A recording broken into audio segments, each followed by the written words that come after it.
everyone, I'm Edyta Sitar from Laundry Basket Quilts. Welcome to Quilting Window. We are working on our Summer Mystery Quilt. It is so much fun. You guys are enjoying cutting the strips, making panels, and today is one of my favorite blocks. I think you're gonna really enjoy it.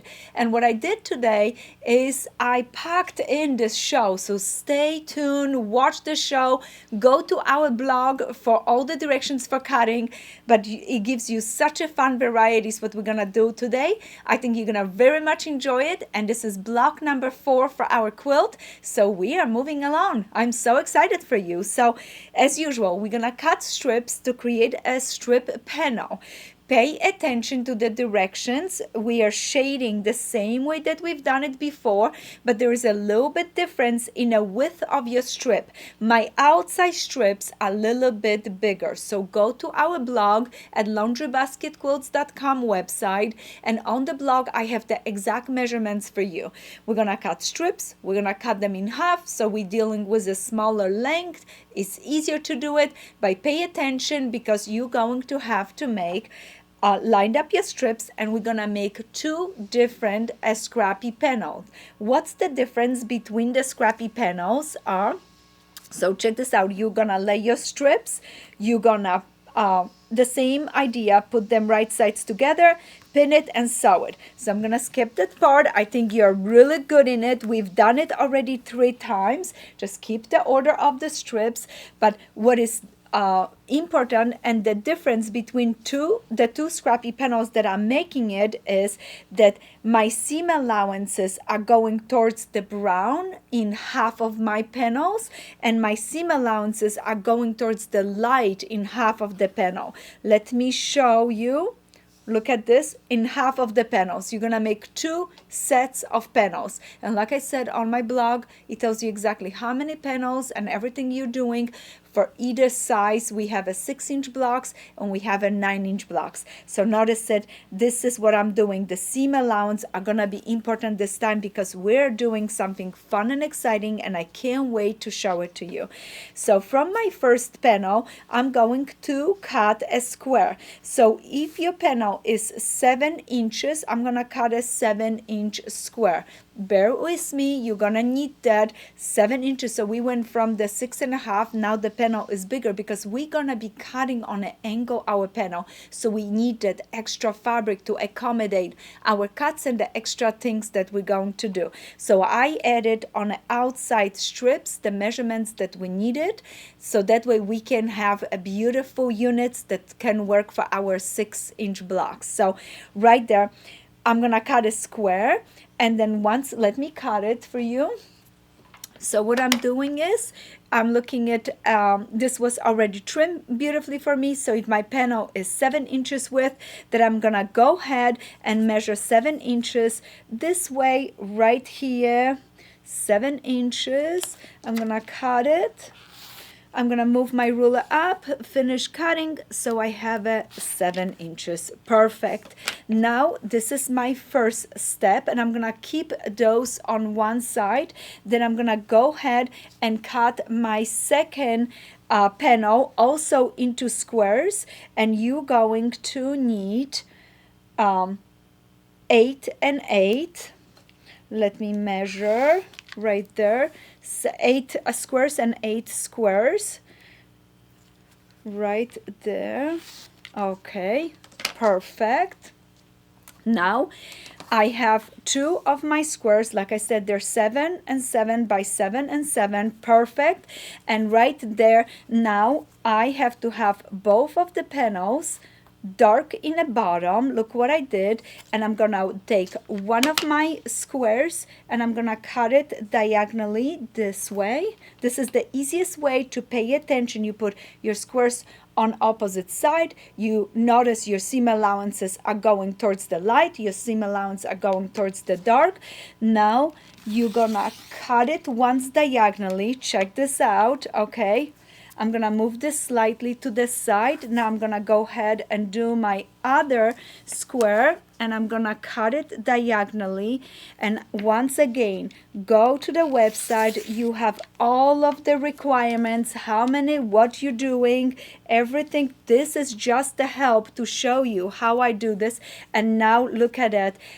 We are just cut it once diagonally to create half square triangles, and look what happened. I'm going to take those two pieces and put them together, and look at my seam allowances are going in the opposite direction, and look what I'm doing here. I'm gonna take those two pieces and put it together, and now my blocks are ready, set, go. The only thing that I'm gonna ask you right now is that you will now, next step, make those blocks, and you're gonna make 8 of them. So everything that you cut, you're gonna put it together, you're gonna make 8.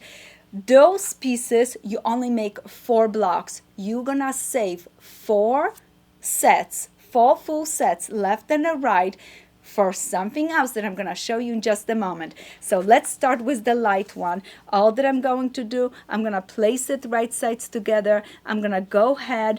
Oh, it's locking so nice. Guys, when I lay my fingers on it, the seams right there are locking so nice. All that I'm going to do is grab a pin, pin it.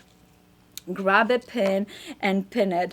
I love making this. This is gonna be so beautiful. And guess what? If you're working on a quilt that you want to make a whole quilt just out of those blocks, doing this kind of technique where you pushing your seams on opposite panels in opposite direction helps you really set yourself on success and create a beautiful blocks that are going to work very nice with each other. Let me show you in just a moment. So right there, start stitching from the top. As soon as you finish stitching, you're gonna go ahead and open it up, and look at this.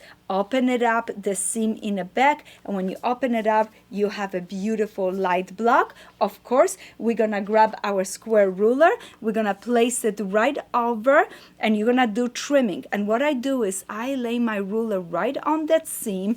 I'm gonna trim as little as possible from this area, and then just trim off this side. Why am I trimming just as little as possible? Why am I not center things up?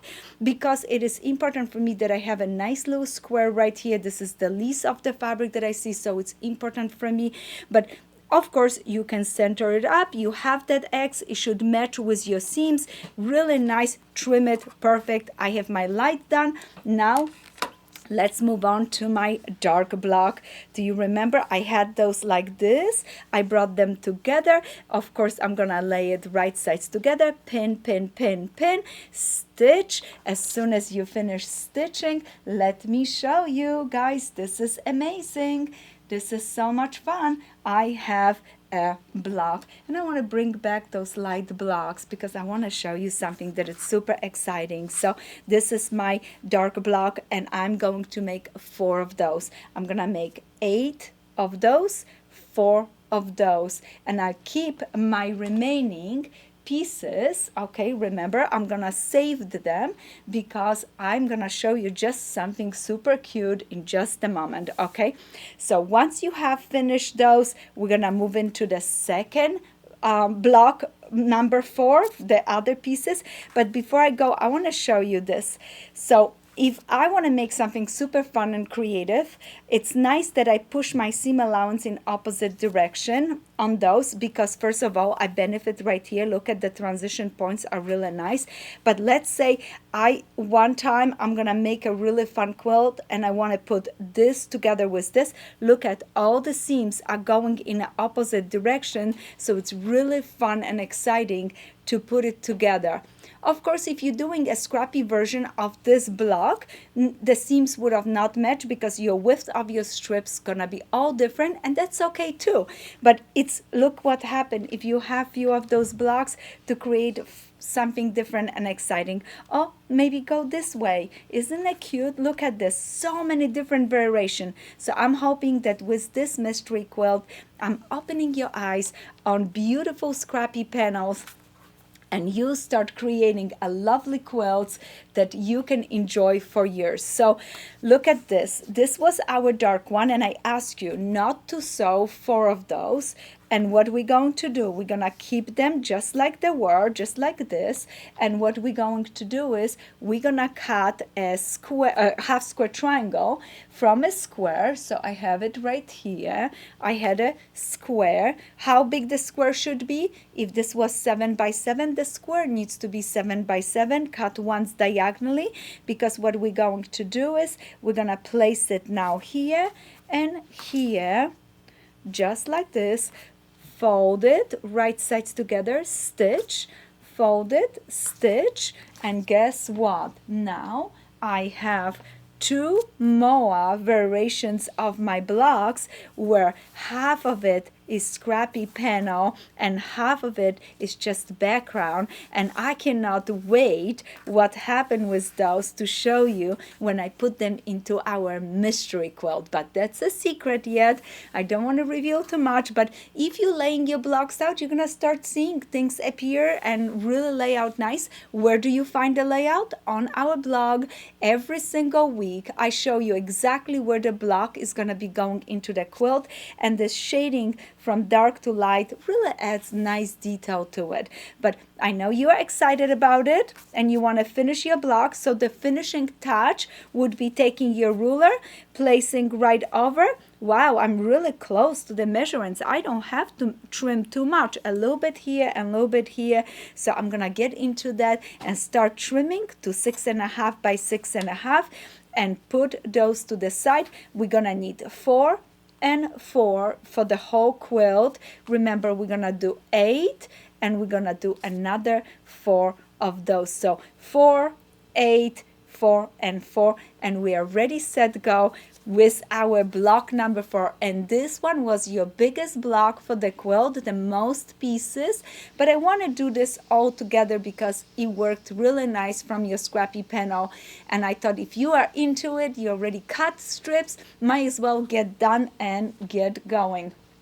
Do you want to see and the same option with the scrappy pieces? So look at this. If I was working from my scrappy panel, this, remember we're doing a low scrappy panel with all different width of strips. So what I did is I sewed them together, and then what I would do is I would go ahead and add my light right here, and look how beautiful it looks, where this would go with another piece just like that, and the seams would be coming together and really looked nice. So that is a fun and exciting technique. The seams would not match exactly because you have all different width of your strips. So we're not planning on that. This is just an extra option in case you wanted to do something different and you want to be playing with your scraps. So I always wanted to show it to you. But for now, for all my girls and guys, please make sure follow the direction on our blog and create those beautiful blocks number 4, so that way we can enjoy it and place them into the quilt. I hope you enjoyed it. I hope you learned something fun and exciting, and I wish you happy quilting. Make sure give us thumbs up, visit our blog, get your directions, download them with your PDF, and come on and join me for Summer Mystery 2022. I can't wait to see pictures of your beautiful project.